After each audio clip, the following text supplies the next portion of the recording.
time is it? It's 7:30. The door should be open by now. Are you sure it's tonight? Is there anyone you can call? Hello? I'm calling to confirm there's going to be a slam tonight. The name's Neophyte. Neophyte.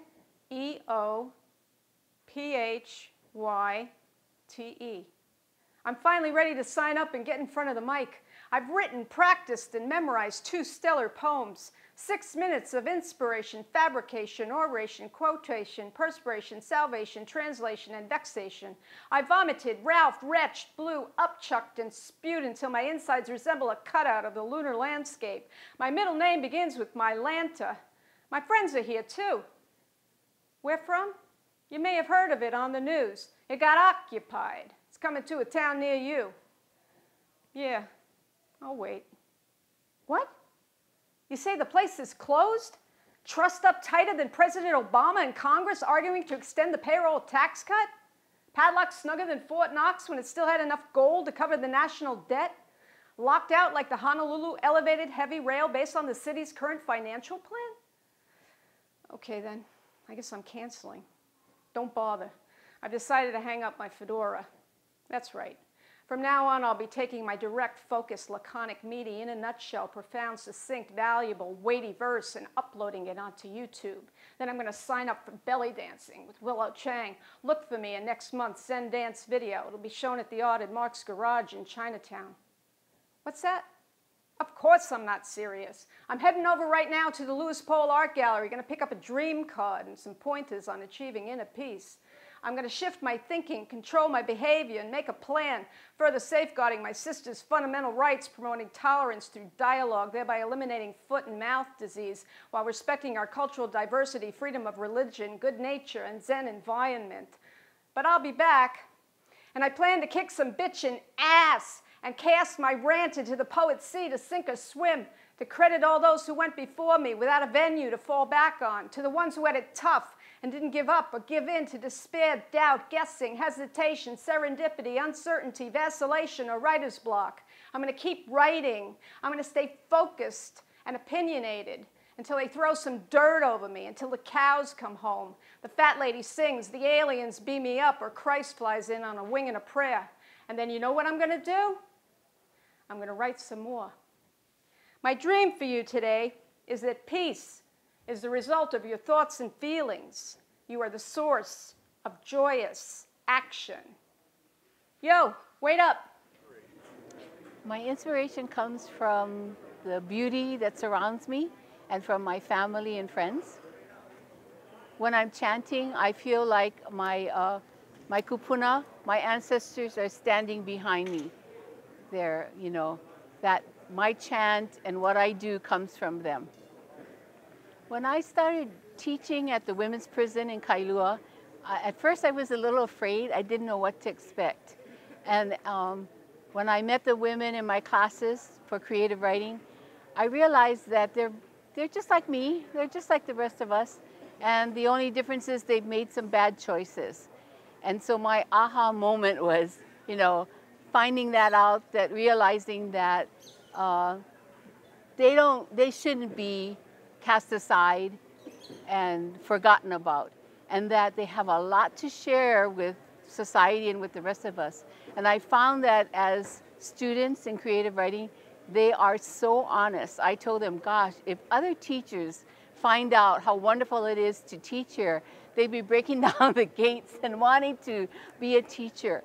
So, you know, unlike teaching elementary school, that I have retired from elementary school teaching, these women are so honest and just so out there that they just blew my head off, you know. I felt I was so lucky to be there and teaching them. Hulihia means to transform. Huli means to turn in Hawaiian.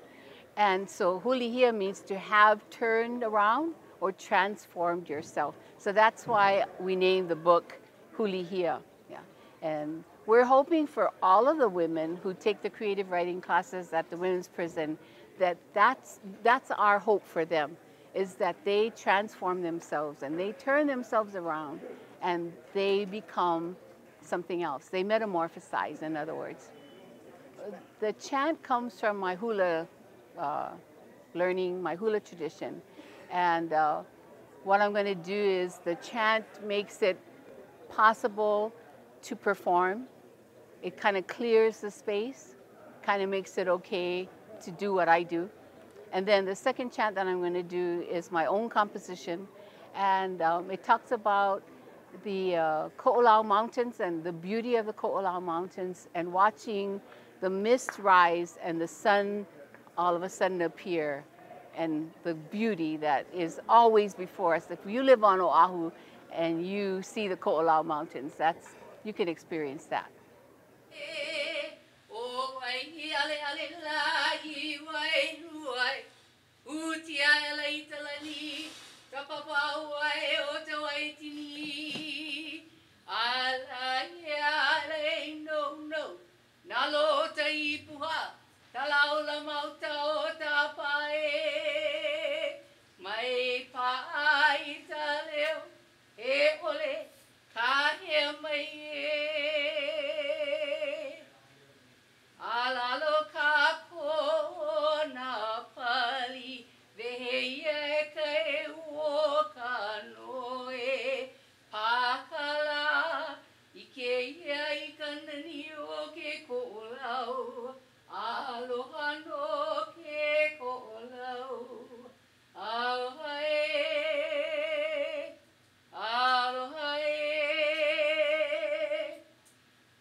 Look, it's open.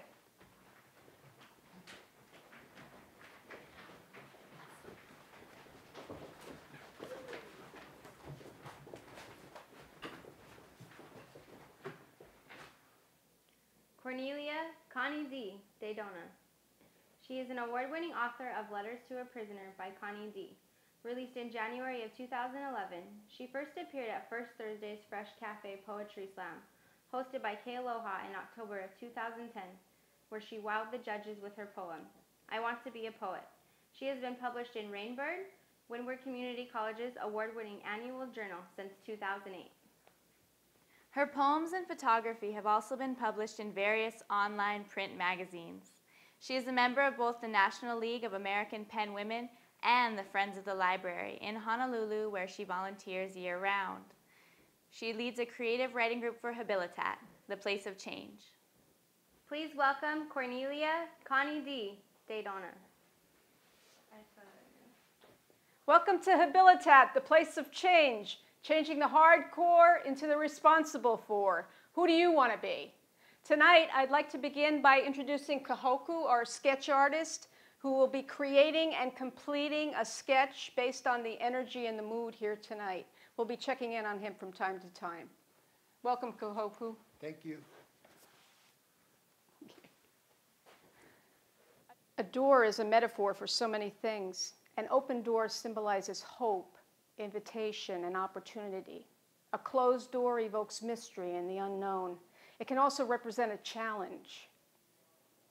The possibilities are as different and as unique as each of us. Tonight we will hear from a diverse group of poets, each empowered by their own unique challenges and life experiences. So let's get started, shall we? Our first poet hails from Portland, Oregon. Please welcome Devin Rowl. So, words of power seem to be the theme for tonight. And I had some time to think about tonight. I'm trying to figure out to write. And it's just that there's so many things that keep this world spinning.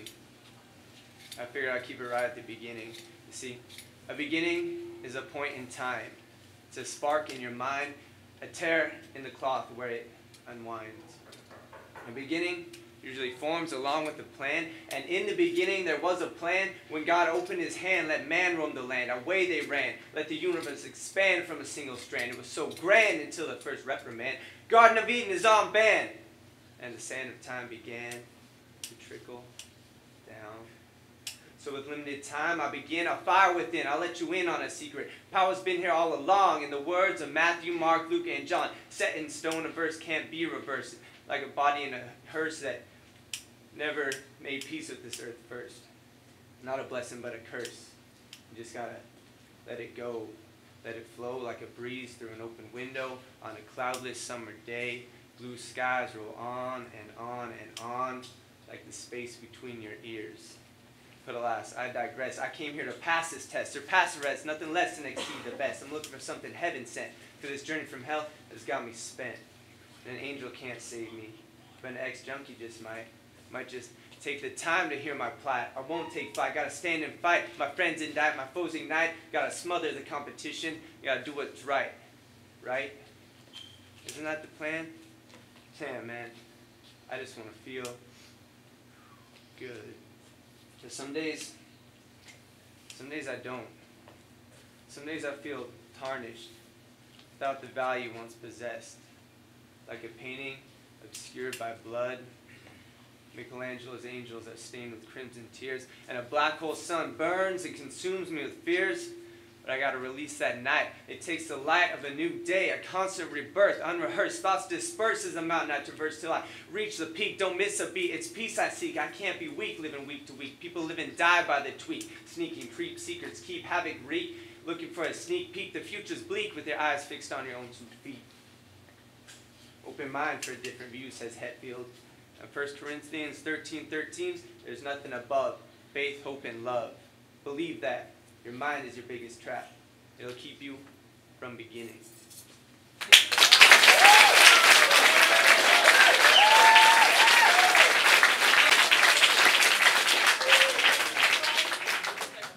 Our next poet is from Kalihi Valley. Please welcome Logove Afola. I'm not used to this. So.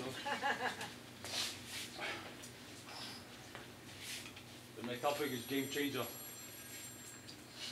Kind of nervous, huh? It was originals that got things started. Few hearted Samoans knuckle the hard heads outside becoming targets. Youngsters trying to imitate old vets and no sets. Stepping up to the plate, never hesitate to swing on them. Snacks from the rich. Fully equipped with loud ass colors and extra clip. Ready to go to war with punks who would disrespect their hood, their clique, and territory. Anger rushing through their bodies to grow out their blaze of glory. But it all changed when I put my daughter before the game, persevering through adversity and through pain. From a gangster boy to a hardworking man, coming up strong with a whole new different plan. Building my castle with bricks and no longer with sand. No more running a spot, no more dunking a cops. This Habs condition I will abide. 2 friends riding right by my side, cutting off all negative ties. My daughter is my pride, she keeps me alive. Success no sweeter than the Swisses. When fame hits, might as well chase cheese for the pictures. So to all your haters, I flipped the bird, because my actions speak louder than these words.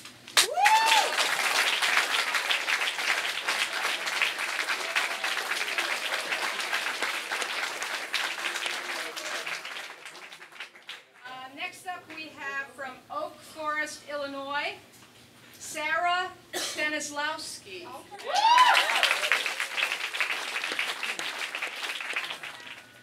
Welcome to the land of fruits, nuts, and honey, where people act like they're your friend, but they just want to take your money.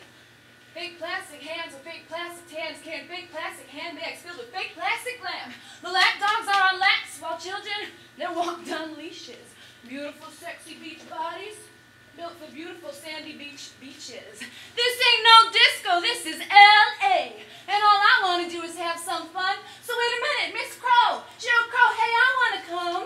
But first, let me pray to my God, whose name is Tom Cruise. So give me your red ribbon Kabbalah and your Scientology too. And stand on top of the chairs and sing on the top of your lungs. California, here we come. Wait a minute. Something's wrong. You mean to tell me we care more about what's in Lindsay Lohan and Miley Cyrus's bong? That's why we're the apathetically pathetic youth of today, with nothing left to say for our great U.S. of A. that we so innocently pledged allegiance to back in the day. One nation, under God, indivisible, with liberty and justice for all. For all. Well, that just doesn't happen. So I'm making a new declaration, a sort of emancipation proclamation. Think of it as a salvation or a higher liberation that was delivered to us by our great Iroquois Confederation. That said, and I quote, in every deliberation we must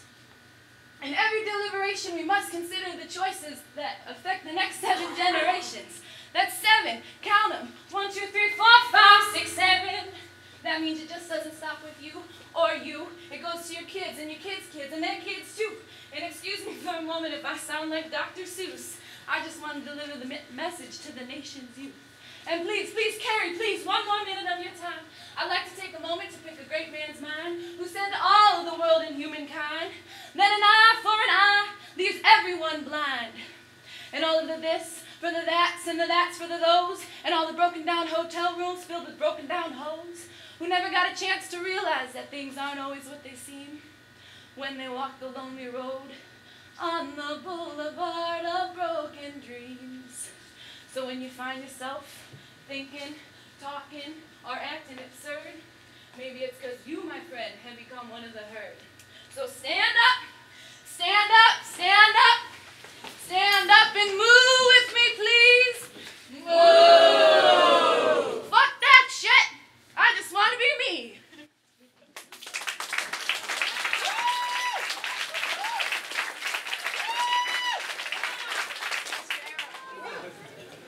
Next up,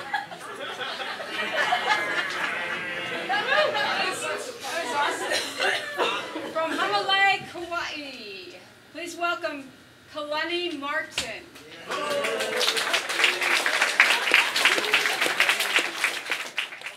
Just like Longobai said, this is a little new for me, but my poem is called Remember. As I sat behind the wheel, all I felt was power, power. The mighty horsepower of that big block V8. 89 is a year I happen to bear. I call it my own, but what is own? Possess, have, cherish, to be one's own possession. Forever lasting, as long as that may be, to me, unforgettably. You and I shall see how I look back into my memories. Years gone by, but never shall they die, for they live on in you and I. Living, loving, learning, yearning for a better way of life. Life's true glory you'll find in due time. It's not only about the rhyme, but how far you may climb up your mountain. To the top you go. Memories, they come and go. From high above you watch the rivers flow. Yet you're at the top. And your eyes have been open to the endless possibilities. So reach out and fulfill your purpose.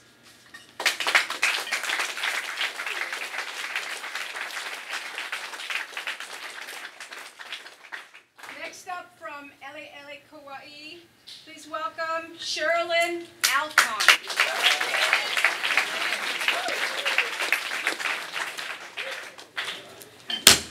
You know what?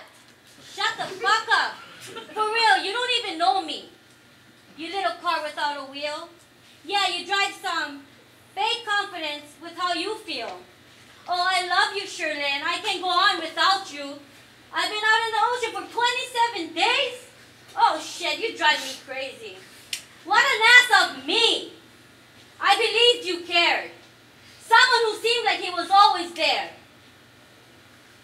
You told me wonderful things. Like, you're special, you're beautiful. But man, I had your child for a moment. Then you said it's not mine. I learned after 7 years.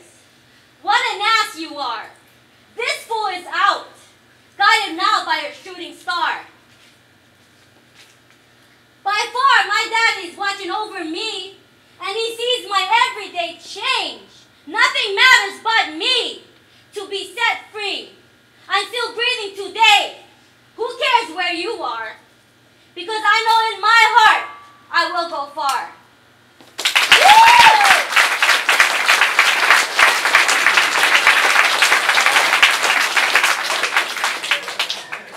From Papakolea, please welcome Sean Heathman.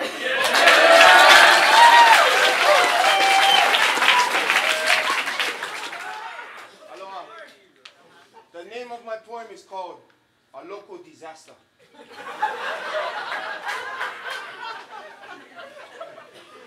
This is a poem I wrote for my love. A tita I met at one bus stop. She was combing her hair, trying to look pretty and sweet. In a flash, she was gone. She caught the bus before me. As I sit there, feeling all alone, because I knew I had the chance to make her of my own. There was something I could have said. There was something I could have done to make her turn and look at me. But then I saw her again one day, down in Chinatown where all the homeless stay. She was standing by the corner where all the crackheads roam, still combing her hair like the way I saw her before. As I gazed at her, I felt courage inside. And I said, this is the tita. I'm going to make her mine. So I walked up to her and looked her in the eyes. And I told her how I felt about her, deep down inside. I told her that I believed that we were meant to be. Like the sand needs the ocean, or the fish need the sea. I told her, please, please, can you ever consider me someone that you could love so dearly? She looked up at me with a smile on her face and said, my name is Alex. Oh, the pain I felt inside. I turned, I walked away, and I started to cry. I couldn't believe it. I couldn't understand how my true love was nothing but a man. Some of my friends out there and my brothers you see, take heed to what you hear from me. For just when you see a woman out there, you never know. The woman may be wearing Beverly's.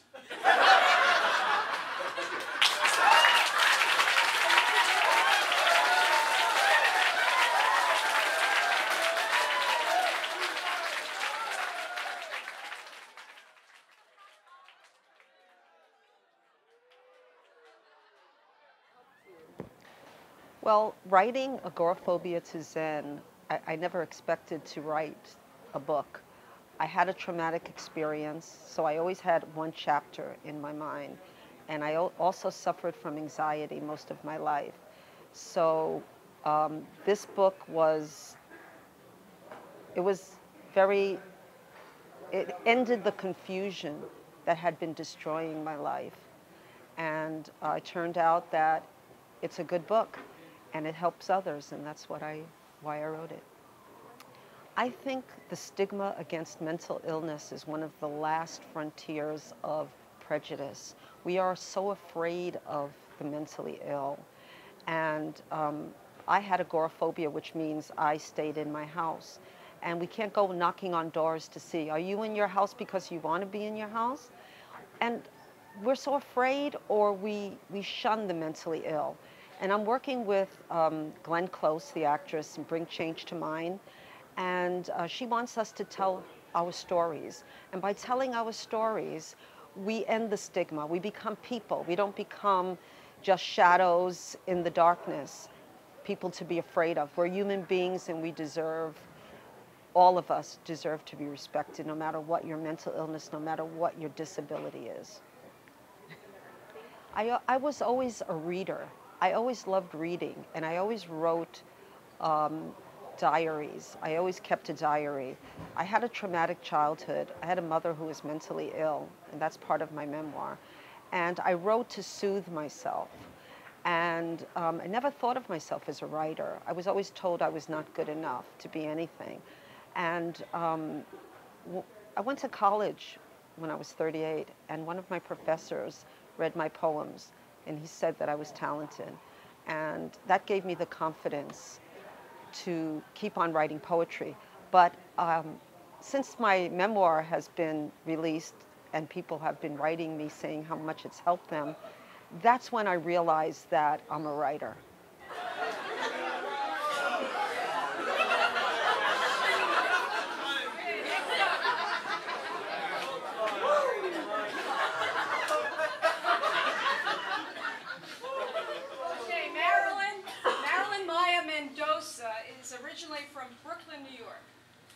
She has lived in Makaha, Hawaii for 35 years. Her debut memoir, From Agoraphobia to Zen, was released in June of 2011 to good reviews. She is an English teacher at Stevenson Middle School. She is working on her second book, A Memoir in Poetry. Please welcome Marilyn Maya Mendosa.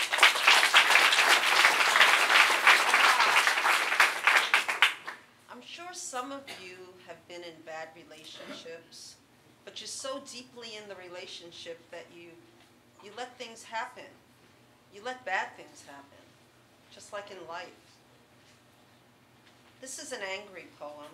I was in a relationship, and I didn't listen to some good advice, which is, don't go out with anyone that has more problems than you do.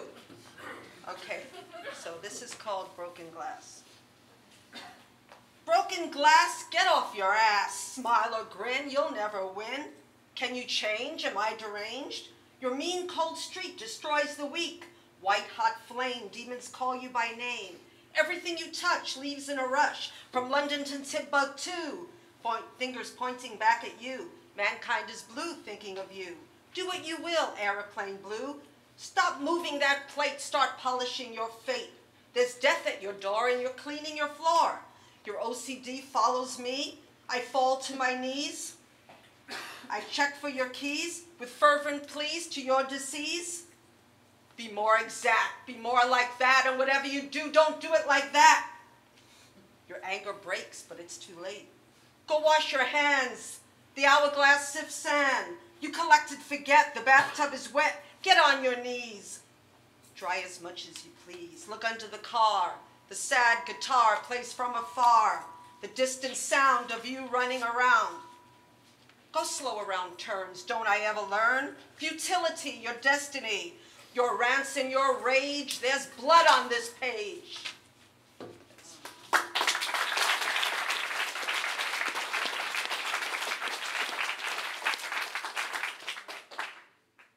This poem is dedicated to Uncle Jimmy and his wife Helen, Native Hawaiian Traditional Healing Center at the Waianae Coast Comprehensive Health Center, Hali O'Ola o Waianae. It's called Fingers of Healing. As he shuffles in, I sigh. Uncle Jimmy, old Hawaiian hands, healing my sciatica when he seems to have more ailments than I. But in one light moment, I am convinced I am mistaken. He leaves the area of pain after kneading it a bit. And as if he were one of the navigators of the Hokulea, with only stars as his implements, he manipulates my head, stretching and pressing every nerve, instinctively knowing my trouble lies there. I close my eyes and hear our breathing, a duet of sound, as his strong, thick fingers, like the branch of a koa tree, press like nails of iron against the root of my problem. Without the need of Enya, I feel as free as the nenny bird. He slathers and pats down lineaments sent to him by ancient healers of his craft as to coerce the spirit of ancient gods to heal me. How did he know it was my head that held the secret to my pain, that the mess was an inside job? Holistic helper, gently pummeling my scalp, muscle by muscle, my mind wanders to the Polynesian Voyaging Society, considered by government leaders not in the know to be just an earmark, not just a slim concession to a royal proud culture, stripped of their hula, their land, their language. I am light as air and in that canoe, praying or musing that I am with the first Hawaiians and that Lomi Lomi massage is as honorable as voyaging by moonlight. I want to see the island where Jimmy and his wife Helen are from, Molokai, the friendly island where they told me the sky is so vast and low, it's closer to heaven than anywhere else.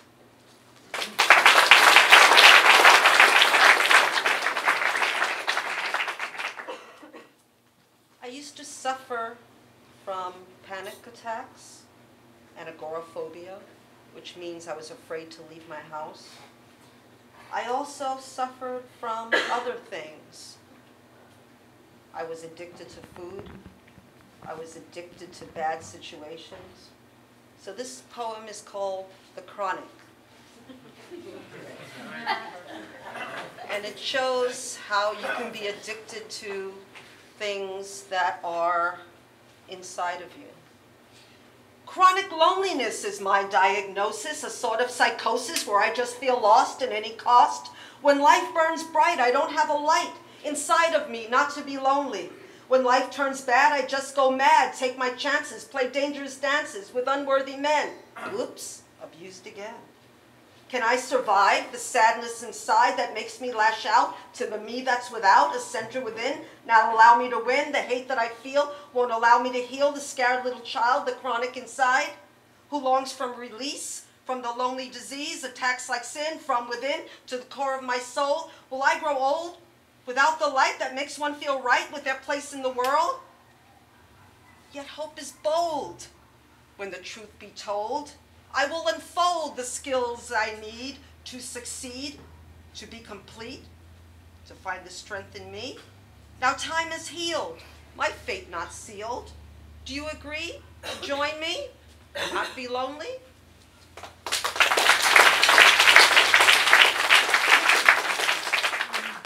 My last poem was given to me by an experience I had.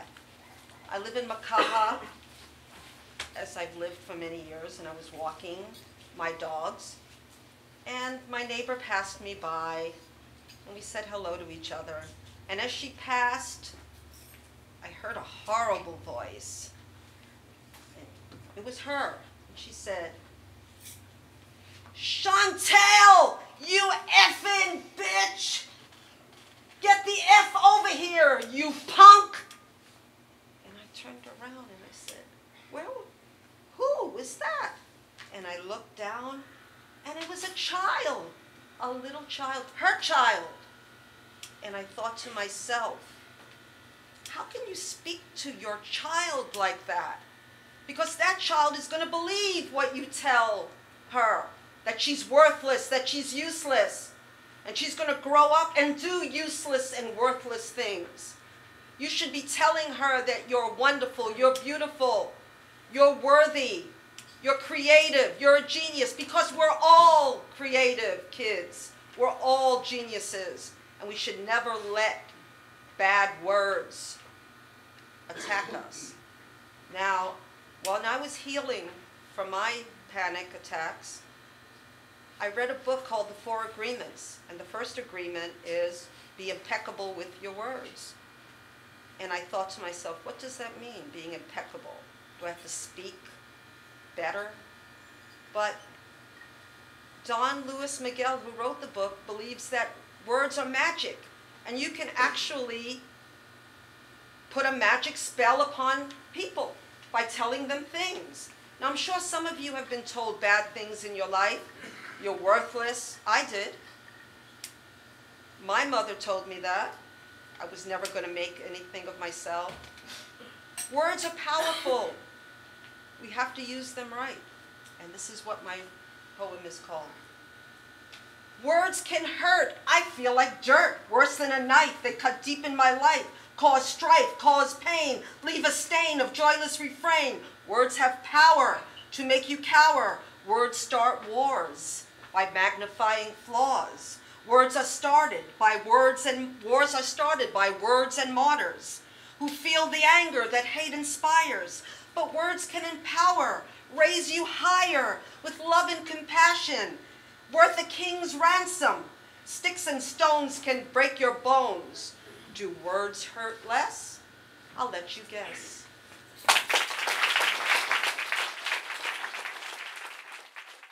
Well, Connie so graciously invited me because we attend a workshop once a month at Windward College. So we do that, and I'm just happy to be a part and sharing my work and being inspired by others. So I'm really looking forward to hearing what everybody else has to say. I already know what I'm going to say. Well, I've been doing it about 10 years. and I was a judge for the Southern Fried Chicken Slam, National Slam for Charlotte, North Carolina, and for the one for the Durham Bulls. And I like being around young people, and I enjoy slamming. Well, yeah, I am working on a book about the homeless in Hawaii. I've been interviewing in Makaha those that are living on the beach. They were very hospitable and cordial. They let me go right into their makeshift homes and take pictures. And I was able to get some of their personal experiences as to how they got to the point of being homeless. And the one thing that really stood out in my mind very much is many of them are veterans. And I felt like that was very sad that they jeopardize their life overseas and come back and they don't really have a place to stay. Peggy Baxter-Barnhardt is originally from Cincinnati, Ohio. She now makes Kapolei, Hawaii, her home. Her first submission as a child was to Humpty Dumpty magazine. Her awards and accolades include the M&M Award in 2000 and the Editor's Choice Award in 2005. She is the author of Season of Light, released in 2009. Her poems have been accepted in Rainbird's 2012 humor issue. She is presently writing a book about Hawaii's homeless situation. Please welcome Peggy Baxter-Barnhardt.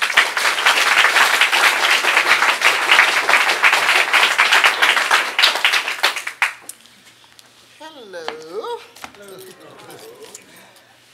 The name of my first poem is I Am Me, and it's kind of written, you would think, to women, but I don't really think it's gender specific because the message is that you don't have to listen to your peers, you can make your own decision. So I think it's going to fit because you all have had to do that in order to get to the point that you are now. So I hope you enjoy it. It's called I Am Me. I will not submit to a hostile takeover. I will not be round-shouldered to stroke your injured ego. I will not relinquish my thoughts and dreams to patronize yours. Do not lay me low to exaggerate your height. Must I suffocate for you to breathe? You will not molest my intelligence while you stimulate my loins. I will not be muffled by the washer-dryer symphony or be tied to the stove as with prison bonds. I had a life before you. Marriage is a commitment, not subjugation. Individuality will be sustained, though derailed by society. I will not be fused, my essence stolen, lost in macho rhetoric. I will not apologize for my strength, for my fortitude, or my endurance. I will not compromise my standards or settle for less. Because, hey, I am intoxicating, calculating, and not about waiting for your approval.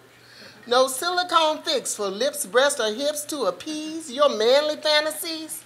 My validation comes from within, from a true friend, from my supporters repeating, let me be me. From my supporters who have undergone, have triumphed, and moved on. Yes, they have traveled the road goaded by prickly sticks of guilt for their success. I herald them proudly, women uncommonly, focused and determined to stand with or without a man. My strength comes from these supporters, from women in unison, with echoed voices quietly screaming, I am me, I am me, I am me.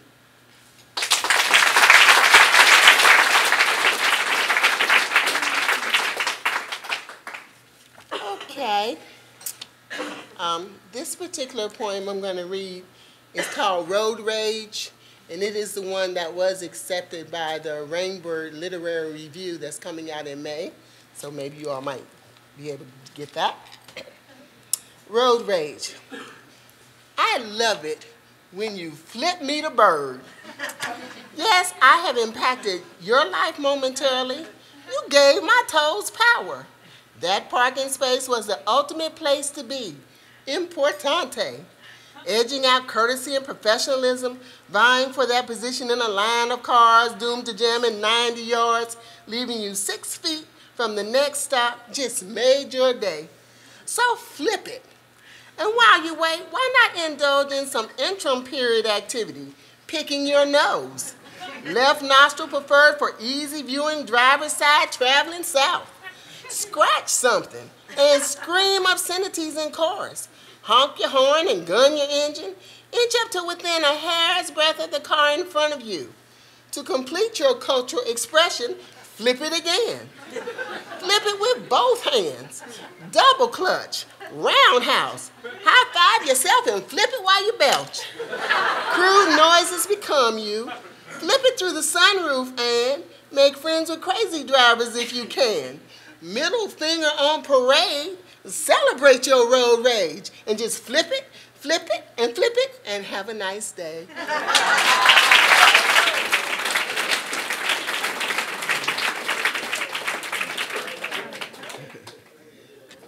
As in my introduction, she mentioned that I am writing a book about the homeless situation in Hawaii. And I've been going out to Makaha and other places and interviewing the homeless that live on the beach. They've been very cordial and nice, and they've let me go into their makeshift homes and take pictures. And I planned to bring the pictures, but I actually did forget them. But I have been doing this in Hawaii, and also I'm from North Carolina. I had interviewed homeless there. So I'm going to read two pieces about the homeless, and maybe you all can identify. We all probably know someone that is homeless, or we ourselves may have been homeless at some point. I call homeless if you're not paying the rent and you're living with somebody, you're really homeless, because the minute they get tired of you, you're outside, so you're really homeless. So some of us might have been in that situation.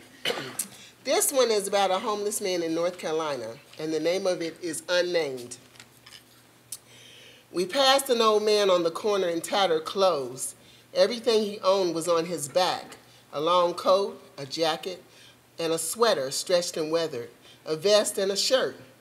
His final layer, a grayed undershirt, peeped through an opening above his navel as a result of 3 missed buttons. The fragrance of his environment preceded him, that of communal living. His black skin was ashy in need of lotion. Face unshaven, his head was topped with a stingy brimmed hat, beaten into submission. A look of necessity was on his face. Quite unconcerned with my presence, he answered the call of nature. He reached into his pants, exposing his genitals to the sun. He sprayed the earth. With a sigh of relief, he replaced what used to be private. He continued down the street, precariously leaning on his permanently borrowed grocery cart filled with local castaways and collectibles. Stopping only briefly in our sight, laboriously rummaging through a big green roll-out can, the kind the city provides for residents, those with addresses. He tiptoes and stretches arduously, bending to reach what he sees as a worthy addition to his friends of destitution. This is necessary as the can is more than waist high to him. Coming up as if out of an abyss, he brings his rusted treasure. His hair is clearly seen now, partially grayed, nappy plaits with debris clinging to some. His hat having fallen into the confetti of trash while negotiating his fine is lost. He tosses his prize in the cart and is off again to nowhere. My companion mentioned that he must have a mental problem. To myself, I thought maybe a homeless problem. She says, it's a shame that man living like that. He's probably a drunk. No modesty or pride, obviously. I thought, or maybe a person laid off, old with little education, black with broken dreams, and too proud to accept welfare. She said, that's why I rarely frequent this part of town. And I thought, I wish your pedestal were higher so you could look past reality.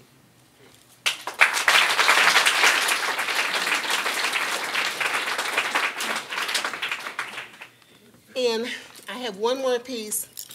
This is about a homeless person in Hawaii. And he lives in he's in Kapolei. I don't know where he lives. And he hangs around Wendy's all the time. So maybe you might know him, I don't know. The name of this piece is Sidelined. A man rode past on a bicycle. not unusual here in beautiful Oahu. The pleasant morning breeze bolsters the desire to fly with the egrets. The bike was an old Huffy, all manual, no speed gears, embellishing the muscular physique of the rider's legs that flexed with every revolution of the chain. It was tarnished, rusted red but functional. Rust is a mainstay here. Ocean salt takes its toll on every metal thing. On each handlebar was a pillow-sized grip, I suppose holding small personal items.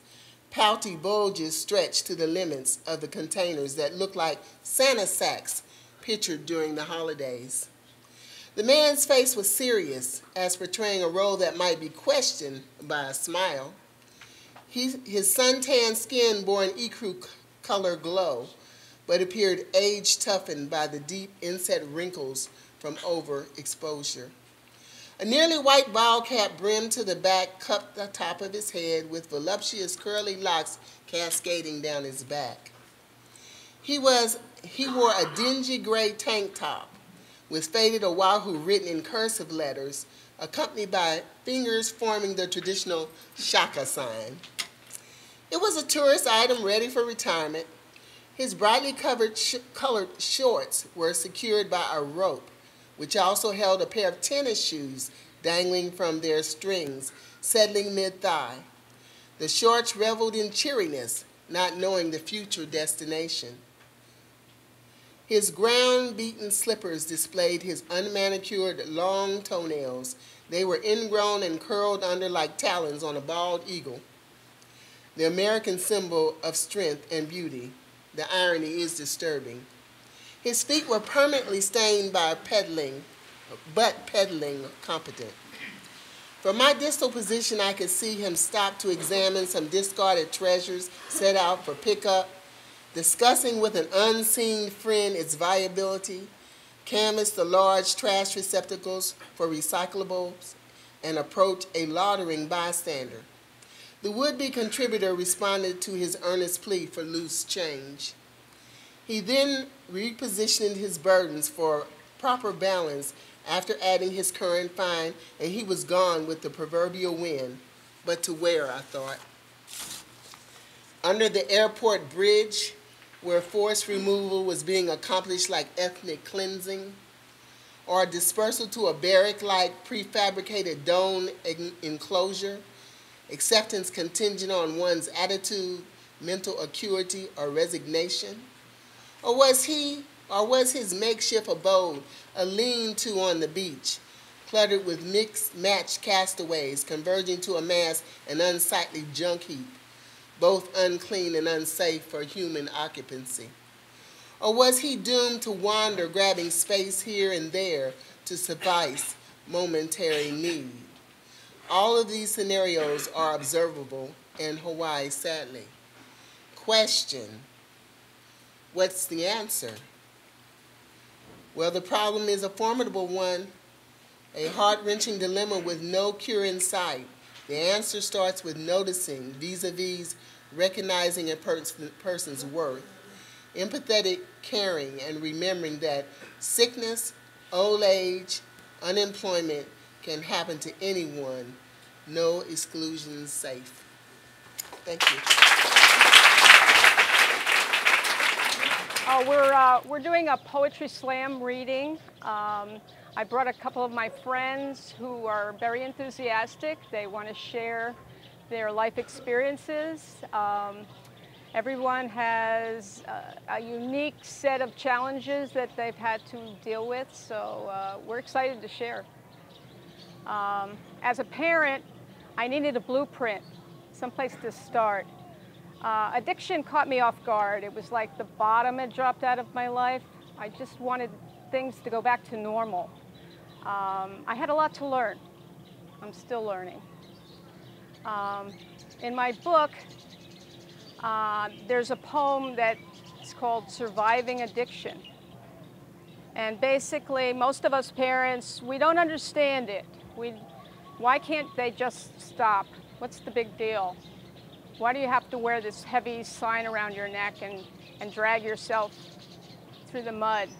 Why can't you just stop? And so, like, the process of learning and acquiring the tools is just as important for parents as it is for the addict. So that's what I tried to show, that and all the feelings and the emotions that I went through trying to make sense of it.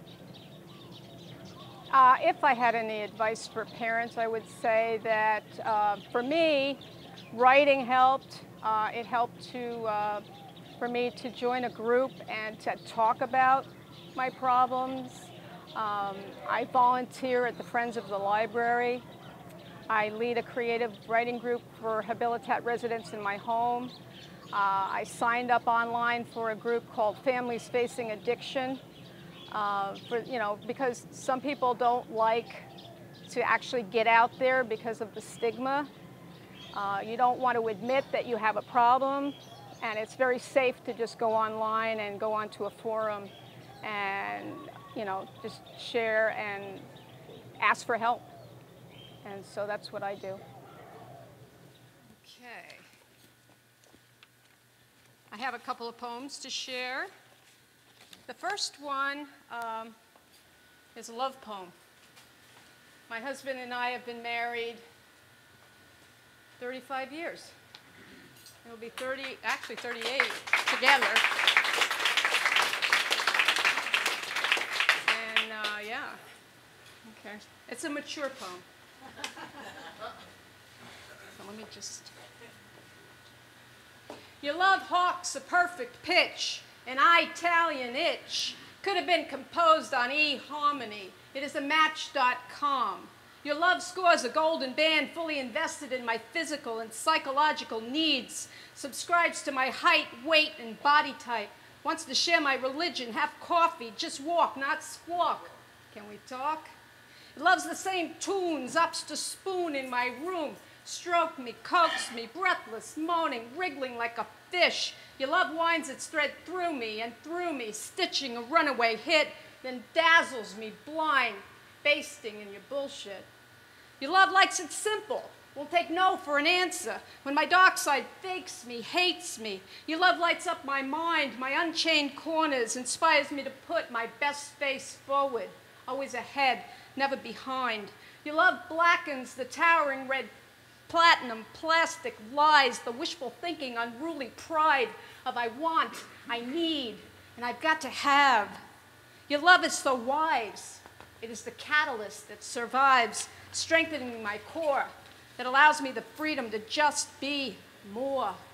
Your love is conditional, and your Brooklyn wit is slick, not often a hit in my parade, but hey, why complain? It's like jumping from a train while raising Cain in the fast lane. Everything I want and need, can conceive or believe. Your love is the black to my white, the day to my night, the bark to my bite, the lens to my sight, the stone to my cutter, the sweet to my butter, the heart to my claim, the soul to my fame, the salve to my burn, the pause to my yearn, the yin to my yang, the birth to my pang, the storm to my bluster, the rock to my cluster, the zip to my can, a hit with the clan. Your love completes me, tweets me, superheats me, meets me halfway. So I'm calling out your number to all of these things. Babe, you truly are the Lord of my rings. Your love plays an opus on my heartstrings, warms the wind beneath my wings. And sweet cheeks, right now, you're holding the purse strings.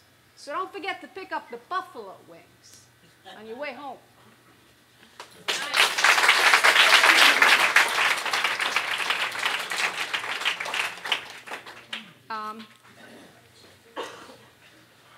When I first came here, I was talking to you. We had some questions at the end, and we were talking about normal, right? What's normal? And so I wrote a couple of poems, and then I put them together, and I tweaked them. So to set this up, the aliens are back, okay? And they want me to take them to normal, okay? Take me to normal, Earthling. Where does it exist? Does normal still play with fire, paint on cave walls, kill giant bears with a bone-tipped wooden spear, eat bugs? Has Normal invented underwear? Did it find and enjoy a copy of the Kama Sutra? How tall is Normal? What color is its skin? Does Normal speak in tongues? Ever gaze into the night sky and wonder about life on other planets? Does Normal know the ruler? Has it decoded the pyramids, Stonehenge, the Nazca lines? Does Normal own a condo in Abu Dhabi? Does Normal have a purpose, or does it just exist? Is Normal a choice? Does Normal know God? Well, Mr. Alien, funny you should ask. But Normal doesn't live here anymore. Went the way of the Maya. Lives in the past with Andy, Opie, and Aunt Bee. It avoided change at all costs. Never moved beyond its comfort zone. Used to have principles. It is aware that much is wrong, but has insulated itself from our radical DNA because it is smart. And it realizes what will happen if it tries to teach us the brag and blame game.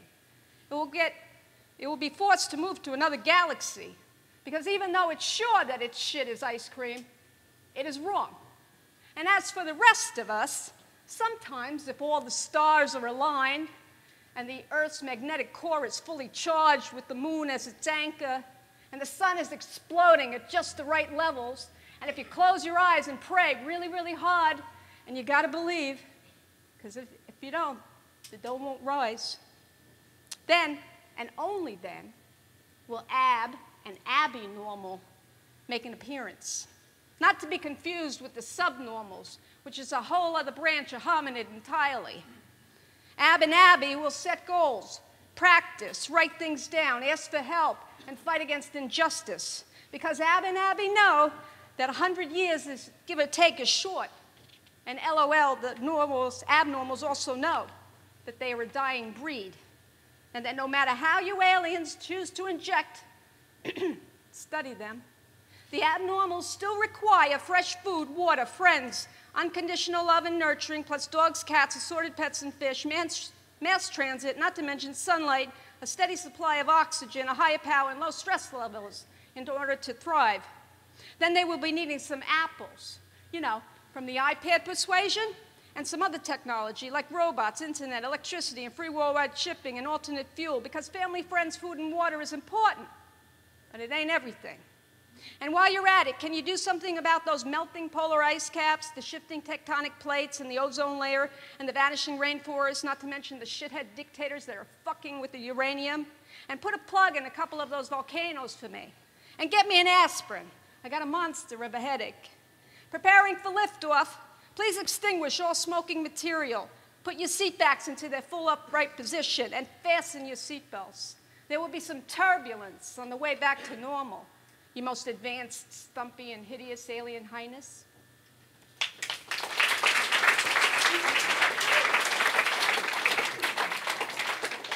Okay. Well, I just performed at the venue in a show called Off the Deep End, which is part of a series of programs called Breakthrough Performance that were started by an extraordinary man named Mick Pulver out of California that's been around for about 15 years. This has been personally life-transforming for me. These are personal growth workshops disguised as singing workshops. And so people like myself who are non-singers will take these workshops and break through our fears and our limitations that surround really our voice. It's not about being a singer, it's about claiming your voice. And a lot of the programs culminate in performing with a live rock band in front of an audience.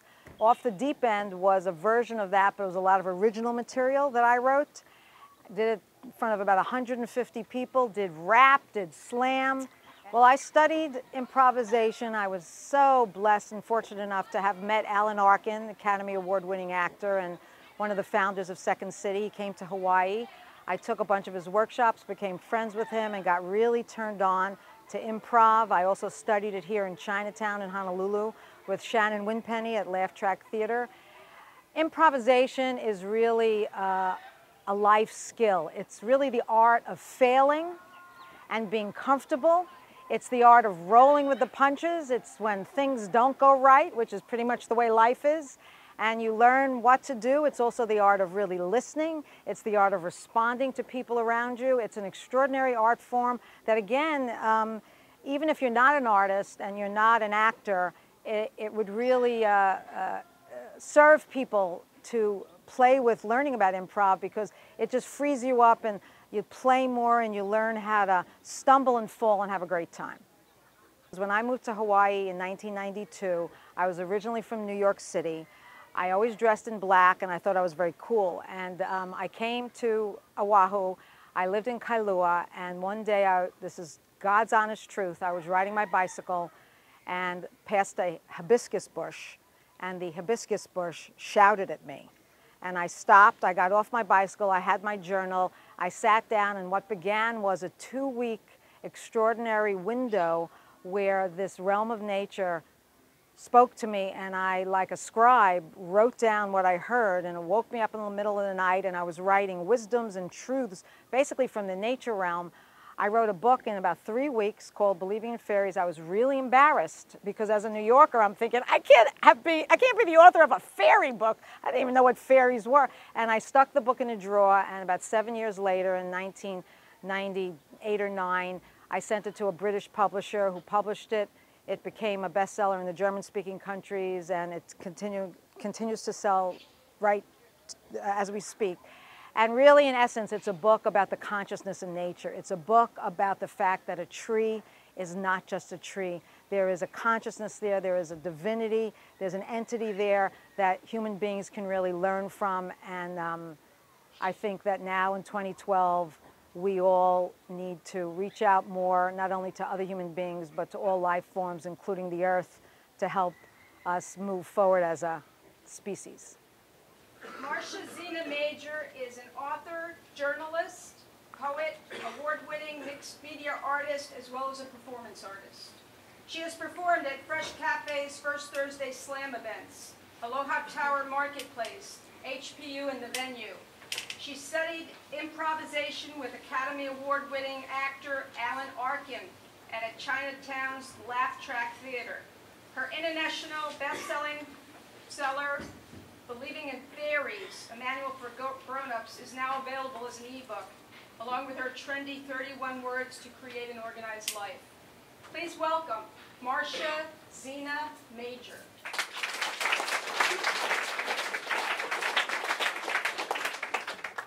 Well, aloha everybody. I just want to take a minute and acknowledge what an incredible crowd and the poets, especially the poets that came out of Habilitat. I was very moved by everything, and I feel honored to be here. So the first poem I'm going to do is a poem that I wrote almost 35 years ago. And it's still true, and I think that it's a nice way for you to get a deeper glimpse into who I am. And it's called White Girl's Lament. All you need to know about me is that I want to sing, deep like the earth, round like the big black women in the gospel choirs. Don't tell me that I can't. Don't tell me that my voice is sharp and shallow, strangled like a salmon in a net. I want to sing, I want to dance, I want to shake and rumble like a locomotive. Don't tell me I got no rhythm. Don't tell me I'm white as baby teeth. I may look pale, I may smell of polished bathrooms and fingernails, but inside, 100 barefoot black children are crying out to dance. But inside, 100 strong Singali drummers are pounding on my heart. I want to be Aretha Franklin. I want to be Mahalia Jackson. I want to ring like a giant church bell. I want to shake like a giant silver tambourine. God, I want to sing. Okay, so my rap hat. The title of this piece is Speed Limit, and I wrote it because I am grappling with being older. It's not easy. So I dedicate, and hopefully we'll pull it off with music. First of all, I have to thank Fort Miners Remember the Name. That's the music. And I dedicate this song, this rap, to anyone who thinks it's too late because they're too old. I was born on June 17th, 1954. Today is January 29th, 2012. You do the math. I have to confess, when I take off my dress, I don't like what I see. The mirror's messing with me. Take for instant gravity. It's pulling down on me. A never-ending battle with my own mortality. The years are passing me. The clock's harassing me. It sucks being one of Father Time's casualties. I can't stop raging against this agent. I hate getting older. It's a weight on my shoulder.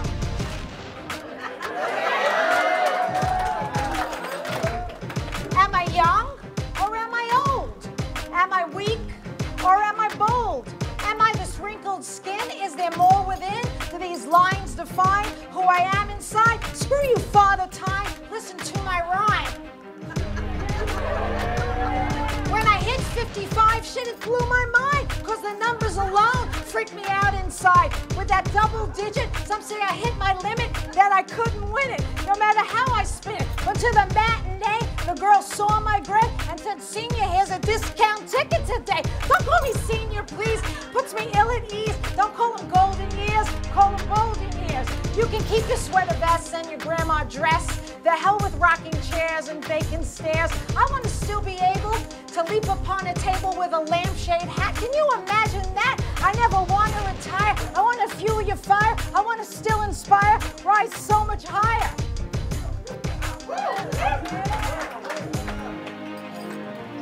We're hanging on to youth, that's the fucking truth. With our Botox slips and our aerobic hips and our airbrush eyes, it's a thin disguise. We think we're so damn clever, gonna live forever. But in 100 years, we will not be here. A name on a page from a dusty age. So how do we thrive, knowing the ride will come to an end around the bend? I got to decide that I will not hide. Stop all this hating and stop celebrating. If you agree with me, put up your hands. If you see what I see, put up your hands.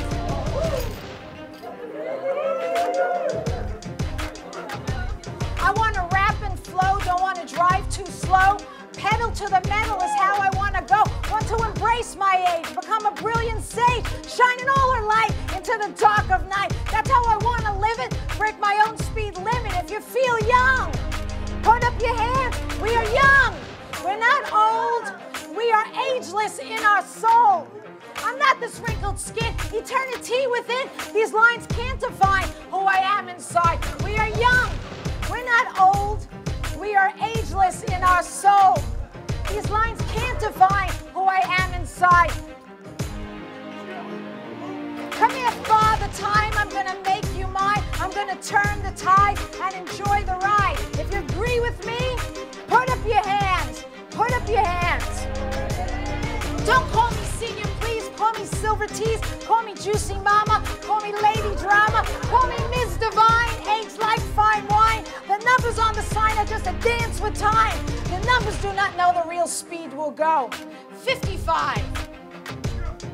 65. 75, 85, 95, 105. We got liftoff, Houston. This babe's still in it. She broke her own speed limit.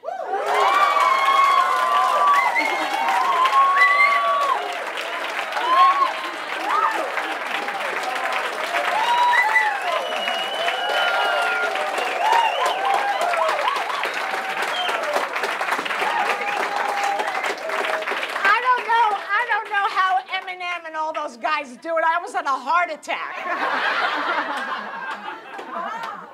Well, I started taking English even before college, but when I was in college, I really had an English minor, and so I really enjoyed E.E. Cummings, Wallace Stevens. Then a bit later, I enjoyed Rumi, who's now, everyone loves him, Tagore, Hafiz.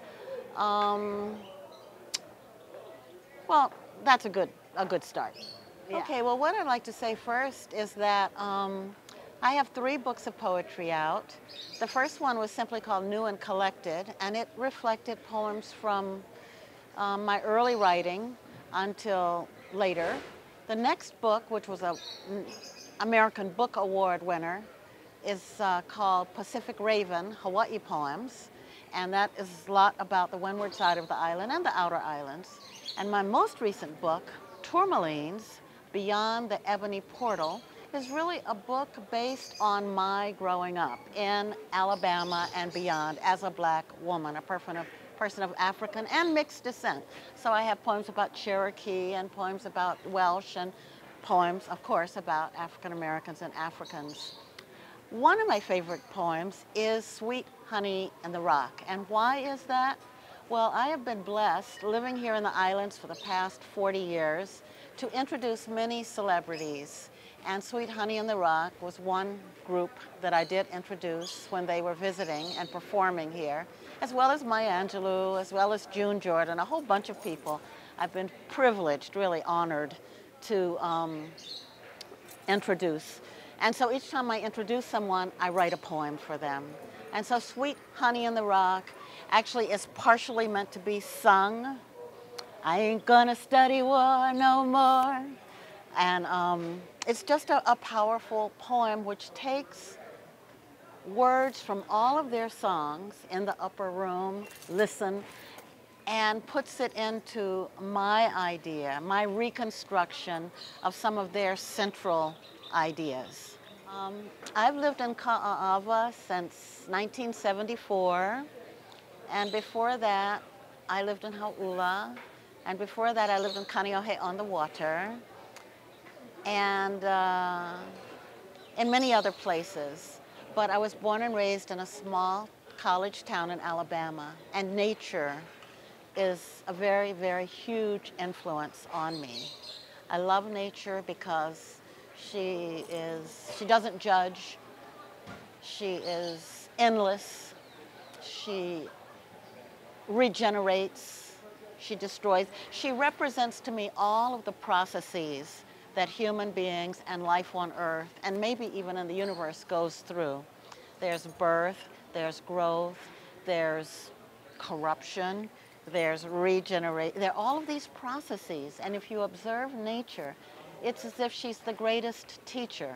So living out there on the side of the mountain, and I can see and hear the ocean, that is my spirituality. That is the way that I worship God and Mother God and Father God and the ancestors, and all of that, to me, happens easily in nature. When I go on the mainland on trips, if I cannot stay in a place where there are trees and birds and I can open the windows and I can feel the wind on my skin, it's not as easy, I think, to connect with my spirituality. There are lots of people, there's lots of concrete, there's lots of interruptions. It's not that peace that is so natural when you take a hike or you sit outside and you just kind of can commune, and it gets across whether you're talking or not. You know, it's just that energy, and I love it. Dr. Katherine Takara is a performance poet, author, retired university professor, and motivational speaker. Winner of the American Book Award in 2010, she has toured and read her poetry across the Hawaiian Islands, the USA mainland, in Africa, and China.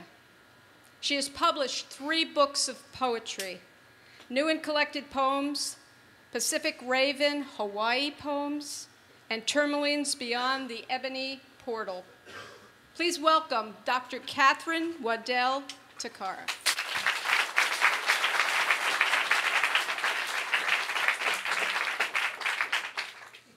Wow, what a night, yeah, and thank you for just hanging in. A lot of words, but words are powerful. So I'll try not to be too long because I know you must be a little bit ready to go in. I have a couple of things I want to read to you. I guess I'm older because I don't memorize all my stuff, but I write a lot, so it's, you know, that's just who I am. The first one I'd like to share is called I Am a Poem. I am a poem becoming. My words rise on the surf of nature's tides. My words rise on the tides of nature's poems. The poem grows, a bellflower, a tambourine, a drum, a flute, a zither, a balafone, rhythms propelled to soar. I am a poem becoming. I am a poem becoming. I transform like a phoenix into sun rays and moonbeams, dropped from life's flames, dropped from life's flames. Poetic words radiate like new leaves in a forest of clouds. In a forest of clouds, I am a poem becoming. I am a poem becoming.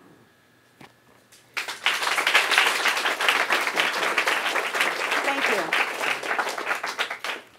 I was born and raised in Alabama. I was born and raised in a time when life was hard for black people and people of dark skins.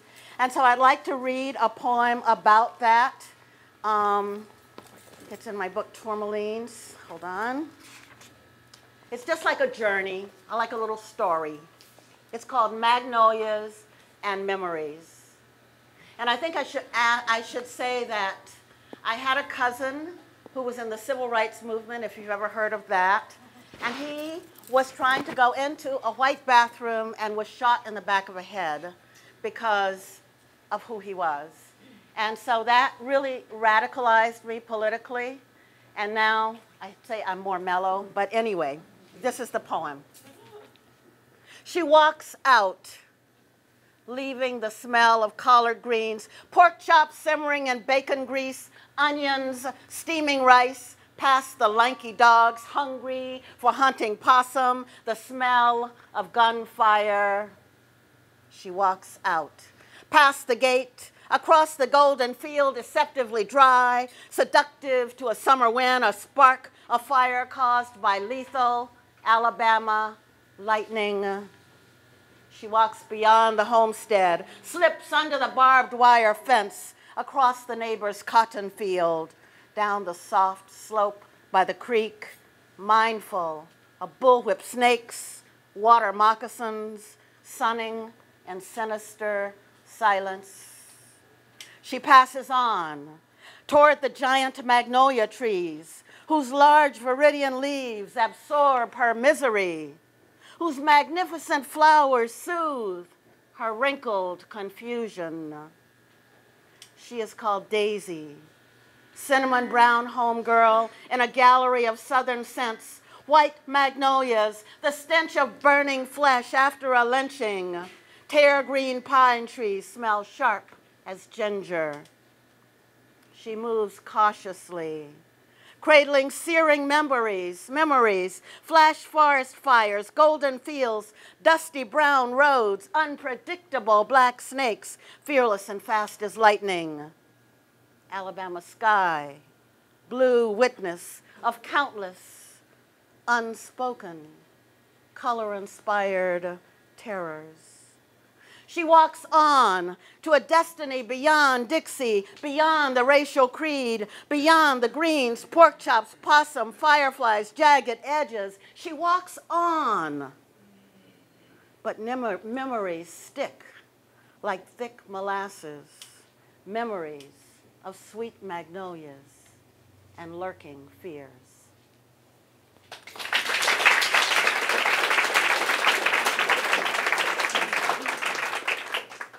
Okay, let's change the tone here. Feeling like fire. I love to go to the Big Island. When I first came to these islands, I was kind of afraid of the volcano. I was so ignorant. And now, whenever I go to the Big Island, I have to go to the volcano because I'm just thrilled over the majesty and the power that lies therein, Pele. I've been writing a poem about Pele and Hi'iaka, but anyway, feeling like fire. For the past 2 days, I have been feeling like fire. Pele burning in her legendary path of becoming. I watched the storm clouds gather at sunset like great dark fish lurking in a bloody ocean of sky. I danced Tai Chi, journeyed to my inner country and paused. When I returned, looked again to the sky, the clouds became rainbow clowns, laughing, conversing, spreading levity. I walked and found ancient treasures, a large brown cone shell, a white battered marble. Hours later, secret stars burst through the frost-strewn evening.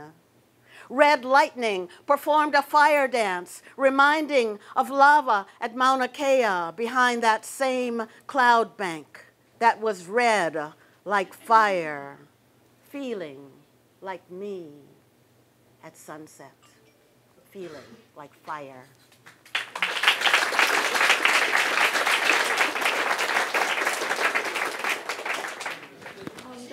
That's pretty much it. I would like to thank all the ladies that came and the Habilitat Residents. You did a great job.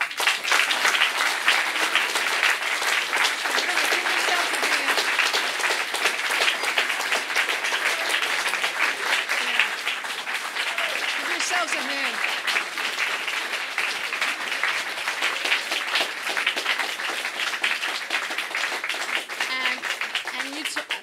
Let's take a look at this sketch. I mean, is that awesome or what? Oh, that's so cool. That is so cool. Would you like to tell us a little bit about that? Well,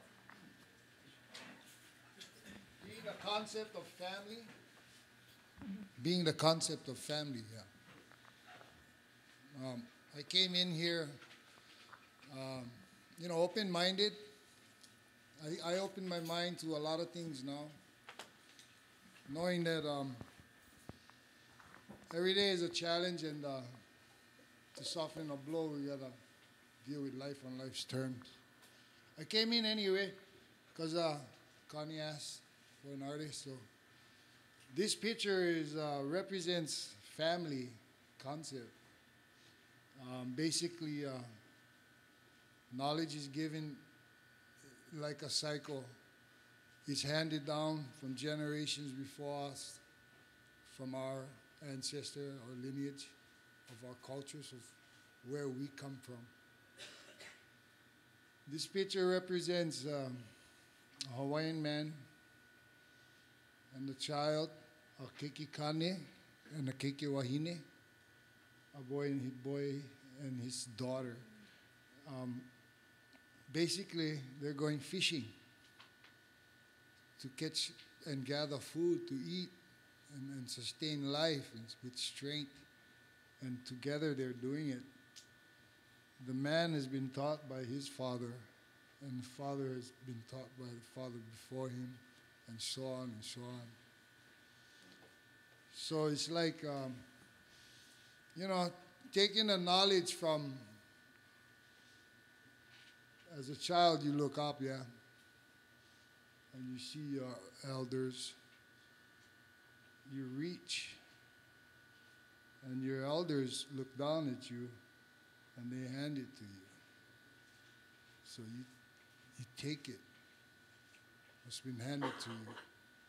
And one day, when you grow up, it'll be your turn to hand it down to the next generation. And so on and so on.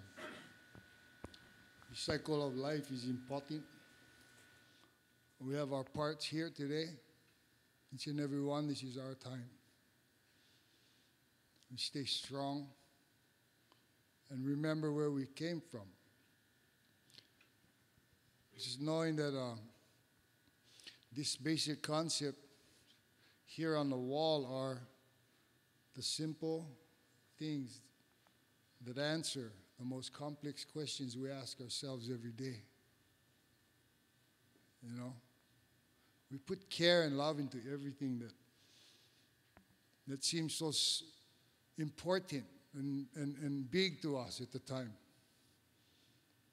overlooking the little things, the simple little things that are in front of you, you know?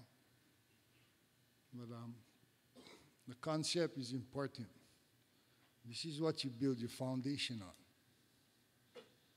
It is sure to withstand anything. So thank you, Connie, everyone. Thank you.